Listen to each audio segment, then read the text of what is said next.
ಅದು ಕೇಂದ್ರ ಸರ್ಕಾರಕ್ಕೆ ಗೊತ್ತು ಏನು ಸಮಸ್ಯೆ ಆಗ್ತಾ ಇದೆ, ಏನು ಸಮಸ್ಯೆಗೆ ಆಗ್ತಾ ಇಲ್ಲ ಅಂತ ಹೇಳಿಬಿಟ್ಟು. ಒಟ್ಟಾರೆಯಾಗಿ ಇದೇ ರೀತಿಯ ಪರಿಸ್ಥಿತಿ ಮುಂದುವರಿತು ಅಂತ ಅಂದರೆ ಭಾಳ ದೊಡ್ಡ ಪರಿಣಾಮವನ್ನು ನಾವು ಎದುರಿಸಬೇಕಾಗ್ತದೆ. ಜೊತೆಗೆ ಬೆಲೆ ಏರಿಕೆಯ ಬಿಸಿ ಇಡೀ ಭಾರತ ದೇಶಕ್ಕೆ ತಟ್ತದೆ, ಈಗಾಗಲೇ ತಟ್ಟಿದೆ. ಎಲ್ಲ ಪ್ರಾಡಕ್ಟ್ಸ್ಗಳ ಮೇಲೂ ಕೂಡ ಕೆಲವು ಪ್ರಾಡಕ್ಟ್ಗಳು, ಕೆಲವು ವಸ್ತುಗಳು ನಿಮಗೆ ಬೆಲೆ ಸಿಗದೆ ಬೆಲೆ ಜಾಸ್ತಿ ಆಗಿರ್ಬೋದು. ಇನ್ನು ಕೆಲವರು ಇದನ್ನೇ ಉಪಯೋಗ ಮಾಡಿಕೊಂಡು ಬೆಲೆ ಏರಿಕೆಯನ್ನು ಮಾಡ್ತಾ ಇರ್ತಕ್ಕಂಥದ್ದು. ಸೊ ಹೋಟೆಲ್ಗಳು ಒಂದೇ ಅಂತಲ್ಲ, ಇವತ್ತು ಅಲೈಡ್ ಇಂಡಸ್ಟ್ರೀಸ್ ಯಾವ್ಯಾವುದಿದೆ, ಪೆಟ್ರೋಲಿಯಂ ಪ್ರಾಡಕ್ಟ್ಸ್ ಮೇಲೆ ನಾವು ಯಾವುದನ್ನು ಇಂಪೋರ್ಟ್ ಮಾಡ್ತಾ ಇದ್ದೀವಿ, ಆ ಇಂಪೋರ್ಟ್ ಮಾಡ್ತಾ ಇರ್ತಕ್ಕಂಥದ್ದು ಎಲ್ಲದರ ಮೇಲೂ ಕೂಡ ಇದರ ಪರಿಣಾಮ ಬೀರ್ತದೆ. ಪ್ರೊಡಕ್ಷನ್ ಕಡಿಮೆ ಆಗ್ತದೆ. ಪ್ರೊಡಕ್ಷನ್ನು ಯಾರ್ಯಾರು ಗ್ಯಾಸು, ಪೆಟ್ರೋಲಿಯಂ ಇದನ್ನು ಉಪಯೋಗಿಸ್ಕೊಂಡಿದ್ರು, ನಾಳೆ ದಿನ ಮಳೆ ಹೋಯ್ತು ಅಂತ ಅಂದರೆ, ಇವತ್ತು ಮುಂಗಾರು ಪ್ರಾರಂಭ ಆಗಿ ಮಳೆ ಹೋಯ್ತು ಅಂತ ಅಂದರೆ ನಮ್ಮ ಗೊಬ್ಬರದ ಮೇಲೂ ಕೂಡ ಪರಿಣಾಮ ಬೀರ್ತದೆ. ಹೌದು, ಅದೇನಿಲ್ಲ ಅಂತಲ್ಲ. ಅದಕ್ಕೆ ಸರ್ಕಾರ ಸಜ್ಜಾಗಬೇಕಾಗ್ತದೆ. ಒಂದಷ್ಟು ಸ್ಟಾಕ್ ಇರ್ಬೋದು, ಏನೋ ಒಂದು 3 ಮಂತ್ಸ್ಗಾಗೋಷ್ಟು, 2 ಮಂತ್ಸ್ಗಾಗೋಷ್ಟು ಸ್ಟಾಕು, ಒಂದು ಸೀಸನ್ಗಾಗೋಷ್ಟು ಸ್ಟಾಕು ಇರೋದು ಕಷ್ಟ. ಅದಕ್ಕೆ ಬೇಕಾದಂಥ ತಯಾರಿಯನ್ನು ಸರ್ಕಾರ ಮಾಡ್ಕೋಬೇಕಾಗ್ತದೆ. ಮುನ್ನೆಚ್ಚರಿಕೆ ಕೊಡ್ತಕ್ಕಂಥದ್ದು, ಎಲ್ಲರೂ ಕೂಡ ವೆಹಿಕಲ್ಗಳಲ್ಲಿ ಜಾಸ್ತಿ ವೆಹಿಕಲ್ಗಳನ್ನು ಯೂಸ್ ಮಾಡ್ತಕ್ಕಂಥದ್ದು, ಬೇರೆ ಬೇರೆ. ಈಗ ನಮ್ಮ ಹಾಲು ಒಕ್ಕೂಟಕ್ಕೂ ಕೂಡ ಒಂದು ಸಂದೇಶವನ್ನು ಕೊಟ್ಟಿದ್ದಾರೆ. ನೀವೇನು ಗ್ಯಾಸ್ ಕನ್ಸಂಪ್ಷನ್ ಮಾಡ್ತಾ ಇದ್ದೀರಿ ಅದನ್ನು 55% ಒಳಗಡೆ ನೀವು ಉಪಯೋಗಿಸಿ, ಇಲ್ಲ 100% ನೀವು ಉಪಯೋಗಿಸ್ಬೇಕು ಅಂತ ಅಂದರೆ 30% ಅಡಿಷ್ನಲ್ ಕಾಸ್ಟ್ ಬೇರ್ ಮಾಡಬೇಕಾಗುತ್ತೆ ಅಂತೇಳಿ. ಸೊ ಅಡಿಷ್ನಲ್ ಕಾಸ್ಟ್ ಬೇರ್ ಮಾಡಬೇಕು ಅಂತ ಅಂದರೆ ಅದ್ರ ಅರ್ಥ ಏನು? ಬೆಲೆ ಏರಿಕೆಗೆ ಅದು ನಾಂದಿ ಆಗ್ತದೆ. ಸೊ ಹಾಗಾಗಿ ಎಸೆನ್ಷಿಯಲ್ ಕಮಾಡಿಟಿ ಒಳಗಡೆ ನಾವು ಬರ್ತೇವೆ. ಸೊ ಇಂಥ ಸಮಸ್ಯೆಗಳಿದೆ. ಈಗಲೇ ಜನ ಎಚ್ಚೆತ್ಕೊಳ್ಳೋದು ಒಳ್ಳೆಯದು.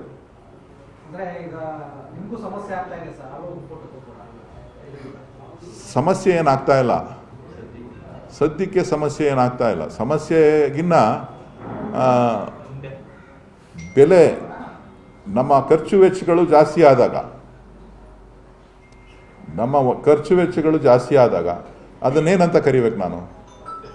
ನೀವೇನಂತ ವ್ಯಾಖ್ಯಾನ ಮಾಡ್ತೀರಿ? ಪ್ರೊಡಕ್ಷನ್ ಕಾಸ್ಟು ಜಾಸ್ತಿ ಆದಾಗ ಅದು ಯಾರ ಮೇಲೆ ಬೀಳ್ತದೆ?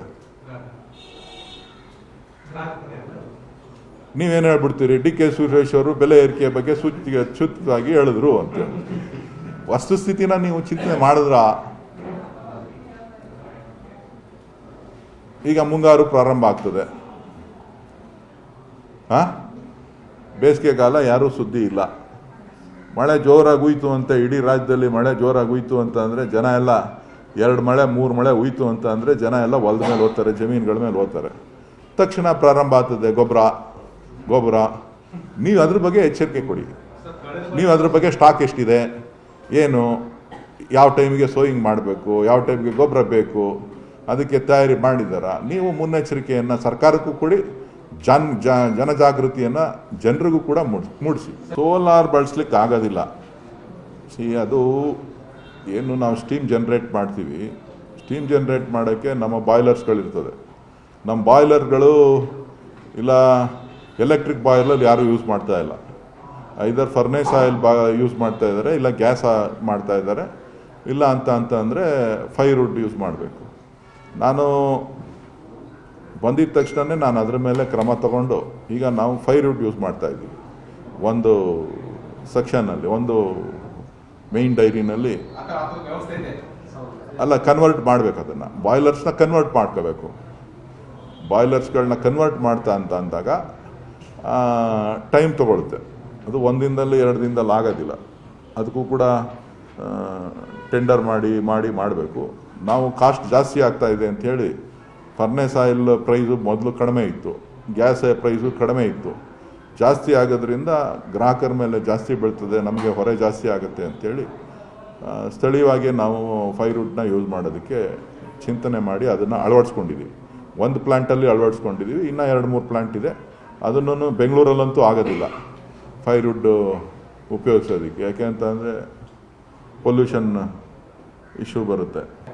ಅಲ್ಲ, ಎಲ್ಲ ಕಡೆ ರಿಫ್ಲೆಕ್ಟ್ ಆಗೋ ಅಂಥದ್ದಲ್ಲ ಇದು. ನೋಡಿ, ನಮ್ಮ ರಾಜ್ಯದ ಆರ್ಥಿಕ ಪರಿಸ್ಥಿತಿಗಳನ್ನು ಗಮನದಲ್ಲಿಟ್ಕೊಂಡು, ಜೊತೆಗೆ ಯಾವ ವರ್ಗಗಳು ಅಂದರೆ ಜಾತಿ ಅಲ್ಲ, ಎಲ್ಲ ಜಾತಿಯಲ್ಲೂ ಬಡವರಿದ್ದಾರೆ, ಎಲ್ಲ ಧರ್ಮದಲ್ಲೂ ಬಡವರಿದ್ದಾರೆ.